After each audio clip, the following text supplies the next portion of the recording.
Hi friends, welcome back to my channel Chintala Pushpa cooking channel. ఈరోజైతే నేను chicken pakodi ఎలా చేయాలో వీడియో ద్వారా చూపిద్దాం అనుకుంటున్నా.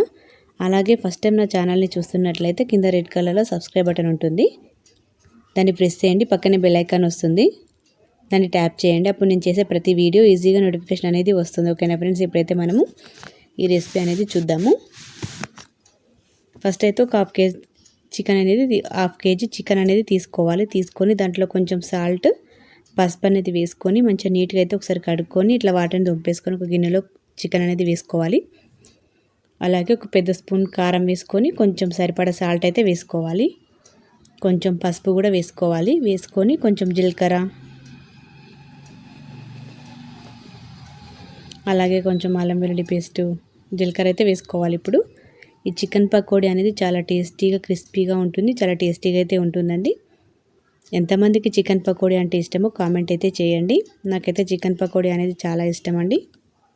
క్రిస్పీగా ఉంటే చాలా టేస్టీగా ఉంటుంది, నాకైతే చాలా ఇష్టం అండి. అలాగే కొంచెం అల్లం వెల్లుల్లి పేస్ట్ కూడా వేసుకోవాలి. ఈ అల్లం వెల్లుల్లి పేస్ట్ అనేది అప్పటికప్పుడే మనం దంచుకొని వేసుకుంటే టేస్ట్ అనేది చాలా బాగా ఉంటుంది. అలాగే ఒక గుడ్డు కూడా వేసుకున్నాను నేనైతే దీంట్లో, ఒక ఎగ్. ఒకటి కాదు, మీ ఇష్టం అండి, 2 కూడా వేసుకోవచ్చు. నేనైతే ఒక ఎగ్ అయితే వేసాను. అలాగే కొంచెం ఒక 3 స్పూన్ల బియ్యం పిండి కూడా వేసుకోవాలి. బియ్యం పిండి వేసుకోవడం వల్ల మనకి క్రిస్పీనెస్ అనేది వస్తుంది, చాలా బాగా అయితే వస్తుంది చికెన్ పకోడీ. ఒకవేళ మెత్తగా ఉండాలి, క్రిస్పీగా వద్దనుకునే వాళ్ళు వేసుకోకపోయినా ఏం ప్రాబ్లం లేదండి. కానీ క్రిస్పీగా కావాలనుకుంటే కొంచెం బియ్యం పిండి అనేది యాడ్ చేసుకుంటే చాలా క్రిస్పీగా ఉంటుంది, టేస్ట్ కూడా చాలా బాగుంటుంది. అన్నీ వేసుకున్న తర్వాత ఒకసారి అయితే మంచిగా కలుపుకోవాలి. ఈ చికెన్ పీసెస్కి మనకి ఉప్పు, కారం, అలాగే ఎగ్ అనేది పిండి అన్నీ మంచిగా పట్టే విధంగా కలుపుకోవాలి.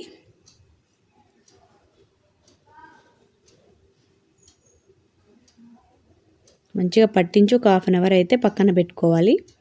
పెట్టుకోవడం వల్ల మనకి మూత అయితే పెట్టుకొని పక్క పెట్టుకుంటే ఉప్పు, కారం అనేది చికెన్ పీసెస్కి మంచిగా పడుతుంది. అలాగే కొంచెం చికెన్ మసాలా కూడా వేసుకోవాలి. ధనియాల పౌడర్ కానీ చికెన్ మసాలా వేసుకొని మళ్ళీ ఒకసారి మిక్స్ చేసుకొని పక్కన పెట్టుకుంటే సరిపోతుంది. అలాగే ఇప్పుడైతే మనం స్టవ్ అనేది ఆన్ చేసుకొని ఒక కడాయి పెట్టుకొని మన ఈ చికెన్ ముక్కలు మునిగేంత వరకు అయితే ఆయిల్ అయితే వేసుకోవాలి. వేసుకొని హై ఫ్లేమ్లోనే ఉంచి ఆయిల్ అనేది బాగా హీట్ అయితే చాలా వేడి అనేది కావాలి. ఇట్లా ఈ చికెన్ పీసెస్ అనేవి హాఫ్ అన్ అవర్ పక్క పెట్టుకున్నాం కదా, ఆ పీసెస్ అనేవి ఒక్కొక్కటి వేసుకోవాలి. ఈ విధంగా వేసుకొని ఒక సైడ్ ఒక 2 మినిట్స్ ఇట్లా ఎర్రగా అయ్యే వరకు వేయించుకొని 2 మినిట్స్ తర్వాత ఇంకొక వైపుకి అయితే మర్రేసుకొని ఒక 3 మినిట్స్ అయితే వేయించుకోవాలి. ఇట్లా వస్తుంది కదా పైన నురుగు వచ్చింది, అది అనేది వెళ్ళిపోవాలి నూనె. అట్లా అయితే మన చికెన్ అనేది వేగినట్లే.